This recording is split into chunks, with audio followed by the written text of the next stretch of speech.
Ya.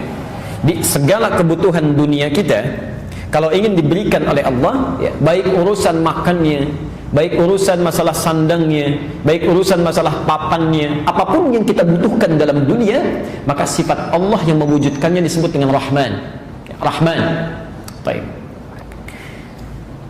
Kalau itu sudah bisa kita dapatkan, maka Masya Allah, ya, ya kita ambil logikanya. Yang punya rezeki Allah, yang punya kemudahan Allah, yang punya fasilitas Allah, ya. Saya sering rewel mengatakan, kenapa sih ada manusia yang saling menyingkirkan, menyungkurkan, menyudutkan untuk berebut yang sedikit, yang Allah punya yang banyak tidak diminta, ya. Yang paling cerdas itu kan sederhana, yang punya rezeki Allah, kenapa tidak kita dekati Allah, ya. Yang punya solusi Allah, kenapa tidak minta kepada Allah, ya. Karena itu orang cerdas ketika akan memohon sesuatu supaya mudah didapatkan, dia akan sertakan Allah, ya. Dia sertakan Allah dalam pekerjaannya, dia sertakan Allah dalam aktivitasnya, ya. Jadi kalau orang menyertakan Allah itu mustahil, akan sulit itu mustahil, pasti mudah, ya, pasti mudah, ya. Saya kasih perbandingan begini, ini urusan dunia dulu, ya, yang para ikhwan dulu. Saya tanya, rizki itu adanya di mana? Di langit atau di bumi? Tahu dari mana? Quran surah 51 ayat 22. Kita usahakan dari Al-Quran, kemudian Sunnah. Kalau kita temukan dari situ, itu yang terbaik, ya, sebelum mencari yang lain. Bismillah. Quran surah 51 ayat 22. Ini teori tentang rezeki, ya. Kita lihat misalnya. Wa fis samaa'i rizqukum wa ma tu'adun. Ya. Kata Allah, dan di langit rezeki Anda sudah disiapkan, ditetapkan, ya, dan tidak akan tertukar. Di langit rezeki kita sudah disiapkan, dituliskan, tidak akan tertukar, ya. Jadi mohon maaf kalau Allah sudah kasih statement tidak akan tertukar, jadi tidak ada kerjaan mengambil rezeki orang, ya. Jangan pernah mengharapkan rezeki orang lain, apalagi mengambilnya, itu tidak ada kerjaan, karena rezeki kita sudah ditetapkan, ya. Ingat hukum pengambilan itu, ya. Ingat hukum pengambilan. Kalau ada hak orang lain diambil, maka seketika terasa menyenangkan, tapi yang diambil ini satu saat akan kembali, ya, akan kembali. Jadi kalau orang ngambil rezeki orang lain, cuma melelahkan diri saja, ngambil, ya kapan lagi akan dikembalikan, ya, satu saat, entah besok, entah seminggu kemudian, entah sebulan kemudian, pasti akan kembali, ya. Ini cuma melelahkan diri saja, ngambil sesuatu, berputar-putar, ujung-ujungnya balik lagi, ya. Ini sudah, kalau sudah Allah berikan, jangan cari yang bukan milik kita. Wa ma tu'adun, dan dijanjikan kata Allah pasti diberikan. Rizki kamu sudah dituliskan di langit, dijanjikan diberikan, ya. Rizkinya di langit. Kita hidup di mana? Di bumi, ya, di bumi. Kita hidup di bumi, rizkinya di langit. Masya Allah. Kita bertanya, ya Allah, bagaimana seperti ini? Kami hidupnya di bumi, rizkinya di langit. Gimana ngambilnya? Maka Allah turunkan sifat keadilannya, ya. Diturunkan rezekinya ke bumi, disediakan untuk kita mudah mengambilnya. Quran surah kedua Al-Baqarah ayat 29. Dijawab di Quran surah kedua ayat 29. Karena kita tinggal di bumi, maka turun ayat, saya agak cepat, huwallazi khalaqalakum ma fil ardi jami'an. Rizki yang di langit ini kami turunkan ke bumi, maka Allah menciptakan segala hal di bumi untuk memenuhi kehidupan kita, ya. Dialah Allah yang menjadikan segala hal di bumi lakum untuk kalian, apa saja, ya, bisa kita dapati, ya.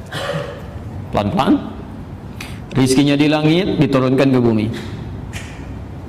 Bumi luas atau sempit? Luas, baik, ya.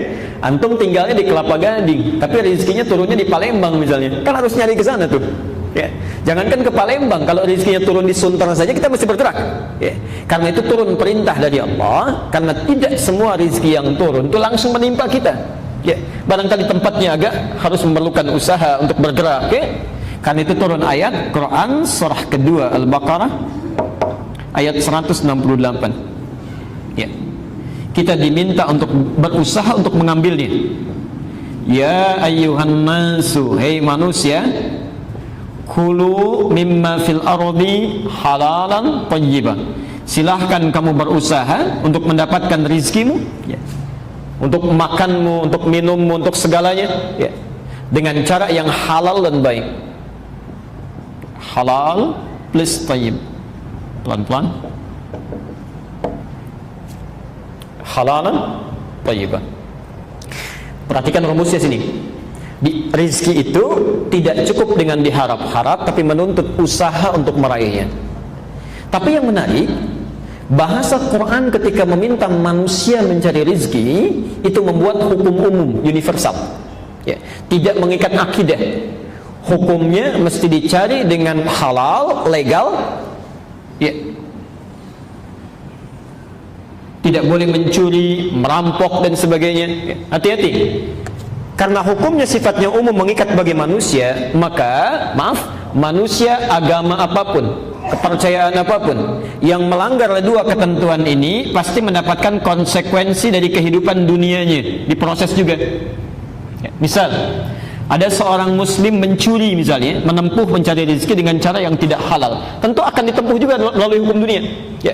Jadi tidak akan dibedakan, mau orang Islam mau non muslim, begitu mendapatkan mencari rezekinya dengan cara yang tidak halal, maka diluruskan juga, ya. Saya belum pernah mendengar ada polisi misalnya ketika menangkap pencuri ditanya dulu, bapak agamanya apa? Nggak mungkin, ya. Oh Islam pak, oh kalau gitu nggak usah ditangkap, dikasih tausiah saja. Nggak bisa. Mau Islam mau non muslim, begitu salah ya sudah, proses, selesaikan, hukum umum. Yang menarik bukan itu. Kita agak percepat. Ketika ada seseorang mencari rezeki bismillah dengan imannya, ya, dengan keyakinannya, ya. Ada orang bertanya kepada Allah, ya Allah kami minta keadilan, ya. Ada non muslim, dia tidak sholat, dia tidak puasa, dia tidak zakat, masa bisa mendapat kemudahan dalam mencari rezekinya? Kami yang sholat, yang puasa, yang berhaji, yang beribadah, harusnya ada perbedaan, ya, ada kemudahan mendapatinya. Maka Allah turunkan ayat khusus yang diberikan hanya pada orang-orang yang punya iman. Quran surah kedua Al-Baqarah, ketentuan kedua, ayat 172. Pelan-pelan. Nanti silakan Anda perhatikan bagaimana cara Al-Quran mengungkapkannya. Yang di sini 168, ya ayyuhan nas, ya ini, hei manusia.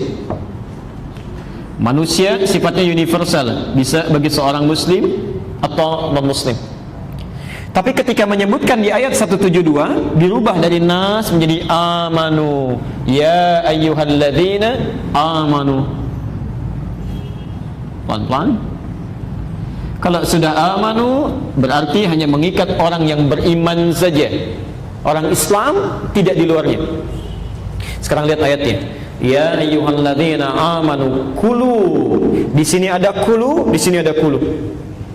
Tapi yang hebat di sini mimma fil ardi halalan thayyiba, yang di sini kalimat halalnya dibuang. Kulu min thayyibati ma razaqnakum, halalnya dibuang, thayyibnya dijamakkan, thayyibat. Masyaallah. Ma razaqnakum.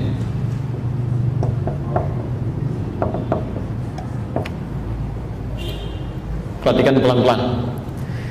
Yang di sini ketika Allah meminta orang-orang beriman berusaha, bekerja, beraktivitas, disebut imannya, dihilangkan halalnya. Ya ayyuhalladzina amanu kulu min thayyibati, halalnya dibuang. Kenapa ketika menyentuh orang-orang beriman, meminta dia bekerja, kalimat halalnya dibuang? Karena orang-orang beriman itu otomatis dengan imannya akan menuntun dia mencari yang halal. Jadi ketika dia mengucapkan bismillah dalam langkahnya, itu mustahil langkah bismillah itu melangkahkan ke tempat yang haram, itu mustahil, ya. Jadi ketika dia mengucapkan bismillah dalam pekerjaannya, itu imannya otomatis akan menuntun kepada yang halal. Jadi kalau ada orang merasa beriman bahkan mengucapkan kalimat Allah dalam pekerjaannya, tapi dia mengerjakan yang haram dalam pencariannya, ada yang salah dalam imannya, ada yang keliru.